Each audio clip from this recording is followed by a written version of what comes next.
대장동 현장 관리인 누구였을까? 유동규의 직보, 직접 보고 직보는 뭘까? 새로운 내용들이 많이 보도되고 있습니다. 김만배 씨가 수원 조폭에 대장동 현장 관리를 맡겼다라는 의혹이 제기됐습니다. 수원 조폭이 여기서 왜 나올까요? 함께 보시죠.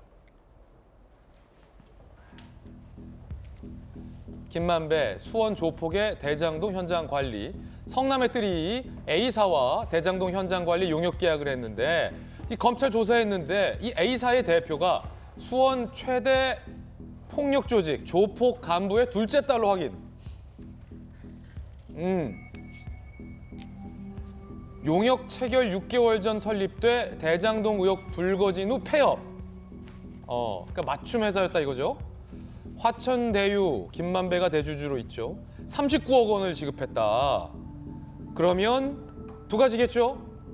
김만배 씨가 그 조폭한테 현장 관리를 맡겨서 이 회사를 급조했거나 아니면 조폭의 둘째 딸은 아버지와 무관하게 사업을 하고 있었는데 대장동 의혹 불거진 후 우연히 폐업을 했거나 두 가지 중 하나 아니겠습니까? 라는 의혹 보도가 나왔습니다. 대장동 사업 관여 인사, 사업 방식 변경으로 주민들은 호가의 절반 정도 보상금만 받게 됐다. 원주민 손해봤다 이거죠. 주민 불만 반발에 조폭 간부가 실소유주인 A사의 용역을 맡긴 것이다. 현장은 살벌했다라는 얘기도 나옵니다. 김수영 교수님 나왔습니다. 오늘 이 보도에 따르면 김만배가 대장동 현장 관리를 맡긴 업체가 있는데 그 업체의 대표가 여성 대표인데 수원 지역 최대 조폭의 둘째 딸. 왜 둘째 딸일까? 형제가 있었는데 딸이 둘째였을 것도 있고 모르겠어요. 이 의혹 보도는 검찰은 고 회사의 실소유주는 사실은 조폭이다라고 보고 있는 것 같은데 어쨌든 명목상은 둘째 따님이에요. 그리고 대장동 의혹 불거지니까 그 회사가 자취를 감췄다. 이거 어떻게 보십니까? 정말 김만배 씨가 조폭한테 맡겼다고 보세요? 다른 명의만 빌려줬다고 봐야겠죠. 철거 용역업체라는 게 굉장히 험한 일입니다. 물론 뭐 험한 일을 여성이 할 수도 있겠습니다만 건설 현장 또 땅에 관련된 문제들은 정말 예민하고 이익이 아주 첨예하게 충돌하는 그런 일이기 때문에 이제 조폭이 이제 딸의 이름으로 회사를 하나 차린 거죠. 그리고 사실상 현장에서 아무래도 토지를 수용당한 원주민들의 불만이 아주 클 거 아니에요. 왜냐면 아주 호가보다도 절반 정도밖에 되지 않는 가격으로 땅을 뺏긴 거나 다름없다 보니까 그로 인한 여러 가지 갈등과 분쟁이 있을 수 있고 그래서 이제 조폭을 동원해서 현장을 관리를 하게 된 것이죠. 예. 근데 제 생각에 이제 좀 주목할 부분은 이제 조직폭력배라는 게 예전에는 뭐 강목 들고 쇠파이프 들고 뭐 이렇게 활동을 했다면 요즘은 이렇게 멀쩡하게 회사를 차려서 서류상으로는 깨끗해 보이게 활동을 한다는 거죠. 그만큼 굉장히 지능적으로 어떻게 보면 이제 활동을 하는 건데 그렇다 보니까 굉장히 수사 같은 것들도 엄정하고 예. 아주 스마트하게 해야 될 필요가 있습니다. 그런데 아시다시피 지금 뭐 검수완박이나 이런 것 때문에 검경이 함께 그 전문성을 협력할 수 없는 구조잖아요. 그리고 특히 이런 건설이나 토지 이런 부분은 토착 비리화 될 가능성이 높거든요. 그렇기 때문에 순환보직을 하는 검찰이 같이 수사에 들어가야 견제가 가능한 것이거든요. 그래서 이런 부분들 서로의 전문성을 좀 협력할 수 있는 그런 식의 굉장히 스마트한 수사가 필요하다 그런 생각이 듭니다. 지금 기사에 따르면 조선일보 보도에 따르면 대장동 원주민들이 손해를 많이 봤기 때문에 주민 반발을 무마하기 위해서 조폭한테 현장 관리를 맡겼다라는 내용인데 만약에 이 보도 내용대로라면 김영주 의원님께서 서울시 부시장이 계시잖아요. 아니 그러면 성남시는 뭐 하고 있었습니까? 아니 아무리 대장동 일당들이 그 대장동 개발 사업을 주도했다 하지만 원주민들 겁박 주려고 조폭이랑 계약했다는 의혹인데 그럼 성남시 눈 뜨고 뭐 했습니까? 그러니까 첫 번째 우리가 생각해야 될 게 불만이에요, 불만. 예. 왜 불만이었냐면 처음에 이 땅을 싸게 사들인 사람이 1천억 정도에 사들였어요. 근데 이 사람들을 가지고 감정가를 물어보니까 1조가 넘었어요. 예. 그러니까 불만이 생겼죠. 자기가 판 돈에. 그러니까 조폭이 관리를 했어요, 초창기에. 그러면서 들어온 사람이 남욱이었어요, 사실은. 근데 남욱이 왜 그 역할을 못하냐면 부산저축은행 때문에 역할을 못하고 그다음에 김만배가 들어와서 아하. 사실은 수원에 가장 조폭이 두 개 조폭이 있습니다. 북문파와 남문파. 그 중에 큰 조폭이 북문파였거든요. 그러니까 처음부터 주민들의 반발이 클 수밖에 없고. 북문, 남문 뭐 네, 문이 있습니까? 네, 수원에? 수원 하성에 아. 크게 이렇게 두 개 최고의 그 조폭 라이벌이 있죠. 그 북문파가 더 큰데 그것과 연관해서 관리를 할 수밖에 없었고, 이제 마지막까지 지금 이게 문제가 되는 것은, 그러니까 이재명 시장이 얘기하는 공익 환수인데 예. 여기서 문제가 생기는, 공익이 아니다.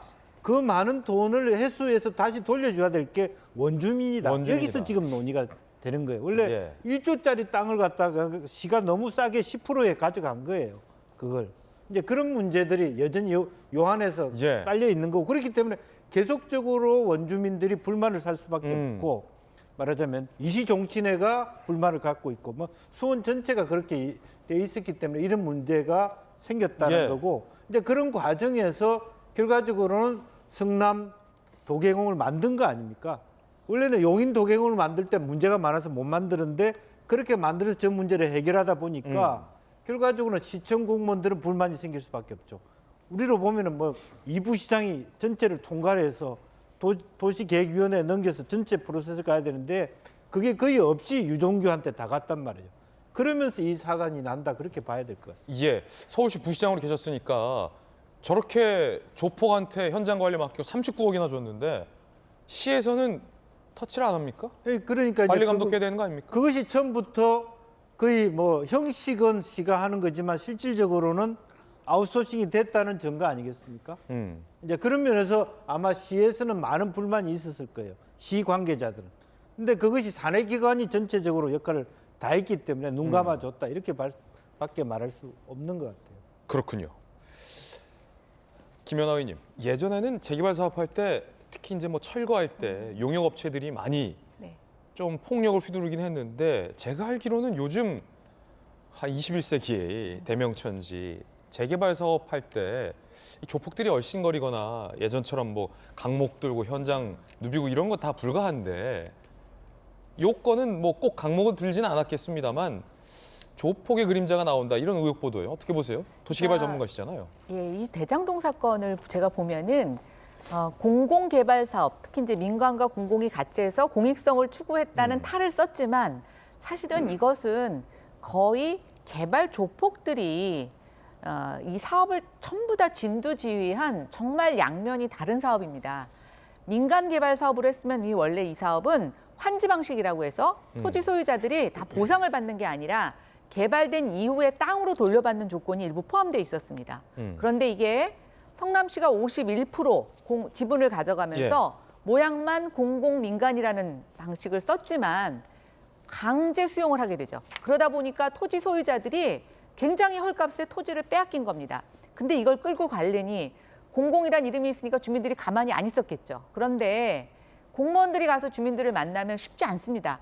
그러니까 성남의들이 이 조폭 관리 업체를 임용을 해가지고 사실은 이 불만 세력들을 잠재우려고 압박이나 분위기를 조성했겠죠.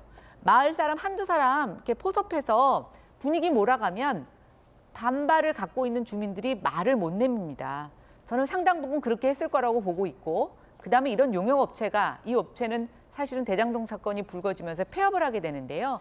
대부분 제대로 회계나 세무 이런 신고를 하지 않습니다.